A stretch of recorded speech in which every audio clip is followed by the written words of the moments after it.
खुशी साडी अज डबल हो गई है पंजाब की, सारे पंजाब वासियों की, बल्कि सारे देश की। एक मैं गुरुपुरब की गल करांगा, दूसरा किसान अंदोलन जिहड़े कि 3 बिल माफ़ किए गए हैं। कहते कि किसान की जी खेत ते खेती उहदी माँ हुंदी आ, ते जो गुरु नानक जी की सिक्ख्या है उत्ते साडे किसान साडे जिहड़े खरे उतरे ने, ते उहदी सिक्ख्या ते चलदे हुए एक दो डबल साडी खुशी हो गई ने। हर एक किसान के चेहरे ते नहीं बल्कि दूसरे प्रोफैशन चो भी जो लोग बिलोंग करते हैं उन्होंने इस लॉस जो वापस लैके काले कानून रद्द करके जी बहुत खुशी का माहौल तुसीं अंदर देख सकते हो। सारे धर्मां दे लोग इसनूं सैलीब्रेट करते हैं क्योंकि चारों दरवाजे ने दरबार साहब के जो कि सारे धर्मां लई खुले हुए हैं। से बहुत खुशी है जी, सारे लोग तुसीं देख सकते हो, बहुत खुशी अंदर मनाई जा रहे हैं। कोई भी चेहरे ते हर चेहरे ते खुशी ते एक जिहड़ी है थैंकफुल गॉड नूं तुसीं कि किसानां वल्लों ला लो या फिर किसी चीज़ नूं। एक किसानां दे वल्लों होर कहना चाहूँगा कि इनू थोड़ा पॉलिटिक्स स्टंट भी कुछ लोग कह रहे हैं क्योंकि अज तो गुरुपुरब दिहाड़ा है तो इस ते ही इसनूं क्यों रिवील वापस यानी कि किया गया है।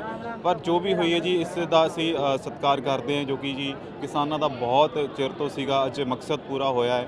तो सारे लोग खुश ने जी, असी भी खुश ने, सारे पंजाब वासी सारा थैंकफुल करते हैं जी प्रधानमंत्री जी नूं क्योंकि कुछ एक अद्धा तो किसानां दे हित दे विच फैसला लिया है। तो थैंक यू सो मच जी, बहुत सोहना लग रहा है इत्थे आके।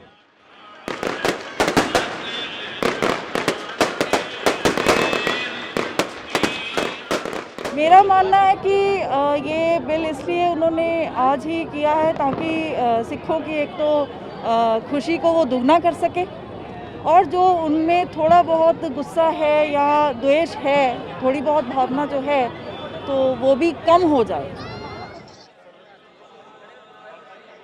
ਅੱਜ ਦੇ ਦਿਨ ਨੋਰਮਲ ਡੇ ਨਾਲ ਕਾਫੀ ਜ਼ਿਆਦਾ ਇੱਥੇ ਰਸ਼ ਹੈ। ਨੋਰਮਲ ਗੁਰਪੁਰਬ ਤੇ ਜਿੰਨਾ ਰਸ਼ ਹੁੰਦਾ ਉਹਦੇ ਤੋਂ ਕਾਫੀ ਜ਼ਿਆਦਾ ਅੱਜ ਰਸ਼ ਹੈ ਤੇ ਇਹ ਖੁਸ਼ੀ ਦਾ ਦਿਹਾੜਾ ਜਿਹੜੇ ਸਾਰੇ ਰੱਬ ਕੋਲ ਆਪਣੇ ਗੁਰੂ ਕੋਲ ਮਨਾਉਣ ਆ ਰਹੇ ਨੇ ਤੇ ਉਹਨਾਂ ਦਾ ਸ਼ੁਕਰੀਆ ਅਦਾ ਕਰਨ ਆ ਰਹੇ ਨੇ ਕਿ ਵਾਹਿਗੁਰੂ ਨੇ ਉਹਨਾਂ ਦੀ ਸੁਣ ਲਈ ਹੈ। ਤੇ ਕ੍ਰਿਸ਼ੀ ਕਾਨੂੰਨ ਜਿਹੜੇ ਸੀਗੇ ਅਸੀਂ ਬਹੁਤ ਪੋਜ਼ਿਟਿਵ ਵੇ ਨਾਲ ਲੈ ਰਹੇ ਹਾਂ ਕਿਉਂਕਿ ਉਹਦੇ ਕਰਕੇ ਸਾਨੂੰ 1 ਸਾਲ ਹੋ ਗਿਆ ਬੈਠੇ ਨੂੰ ਤੇ ਬਹੁਤ ਕੁਰਬਾਨੀਆਂ ਵੀ ਦਿੱਤੀਆਂ ਸਾਡੇ ਕਿਸਾਨਾਂ ਨੇ, ਬਹੁਤ ਉਹਨਾਂ ਨੇ ਸੇਹਾ ਵੀ ਹੈ ਤੇ ਆਰਾਮ ਨਾਲ ਉਹਨਾਂ ਦਾ ਪ੍ਰਦਰਸ਼ਨ ਬੜੇ ਆਰਾਮ ਨਾਲ ਸੀਗਾ। ਤੇ ਚਲੋ ਟਾਈਮ ਲੱਗਿਆ, ਦੇਰ ਲੱਗੀ ਪਰ ਸਾਡੇ ਫੇਵਰ 'ਚ ਹੋਇਆ ਤੇ ਬਹੁਤ ਸ਼ੁਕਰਗੁਜ਼ਾਰ ਹਾਂ ਅਸੀਂ ਗਵਰਨਮੈਂਟ ਦਾ, ਮੋਦੀ ਜੀ ਦਾ ਕਿ ਉਹਨਾਂ ਨੇ ਸਾਡੇ ਪੱਖ ਦੀ ਗੱਲ ਕੀਤੀ ਹੈ ਤੇ ਅੱਜ ਸੱਚੀ ਅੱਜ ਬਹੁਤ ਵੱਡੀ ਖੁਸ਼ੀ ਦਾ ਦਿਨ। ਅੱਜ ਕਿਸਾਨੀ ਬਿੱਲ ਰੱਦ ਹੋਇਆ ਉਹ ਵੀ ਬਾਬੇ ਨਾਨਕ ਦੀ ਅਸੀਂ ਕਹਾਂਗੇ ਕਿਰਪਾ ਹੋ ਗਈ। ਬਾਬੇ ਨਾਨਕ ਦੀ ਕਿਰਪਾ ਦੇ ਨਾਲ ਕਿਸਾਨੀ ਬਿੱਲ ਰੱਦ ਹੋ ਗਿਆ ਜੀ, ਬਹੁਤ ਖੁਸ਼ੀ ਹੈ ਜੀ। ਸਾਰੇ ਸੰਸਾਰ ਨੂੰ ਵਧਾਈ ਦੇਣਾ ਚਾਹੁੰਦੇ ਹਾਂ, ਵਧਾਈ ਦੇ ਪਾਤਰ ਆ ਜੀ। ਤੇ ਸੋ ਅੱਗੇ ਵਾਸਤੇ ਵੀ ਬਾਬੇ ਨਾਨਕ ਨੂੰ ਕਹਿੰਦੇ ਜੀ ਕਿਰਪਾ ਕਰੇ ਸਭ ਸੰਗਤ ਤੇ। ਅਸੀਂ USA ਤੋਂ ਆ ਤੇ ਆਪਾਂ ਇੱਥੇ ਦਰਸ਼ਨ ਕਰਨ ਆਏ ਸਪੈਸ਼ਲੀ ਤੇ ਸਾਨੂੰ ਪਤਾ ਲੱਗਾ ਕਿ ਕਿਸਾਨਾਂ ਨੂੰ ਉਹਨਾਂ ਦੇ ਹੱਕ ਮਿਲਣ ਲੱਗ ਗਏ ਨੇ ਤੇ ਬਹੁਤ ਖੁਸ਼ੀ ਦੀ ਗੱਲ ਹੈ। ਇਹੋ ਜਿਹੀ ਚੀਜ਼ਾਂ ਲਾਈਕ ਵਧੀਆ ਇਸ ਸਥਾਨ ਤੇ ਮਿਲੀਆਂ ਤੇ ਬਹੁਤ ਖੁਸ਼ੀ ਦੀ ਗੱਲ ਹੈ। एक होर खुशी है कि प्रकाश पुरब के दिन किसाना दे रद्द होए ने 3 कानून जोड़े हुए ने, बहुत वधिया होया है।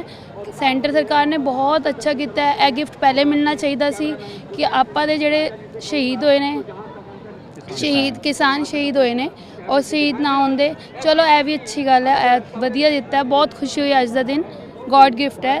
थैंक यू केंद्र सरकार ने।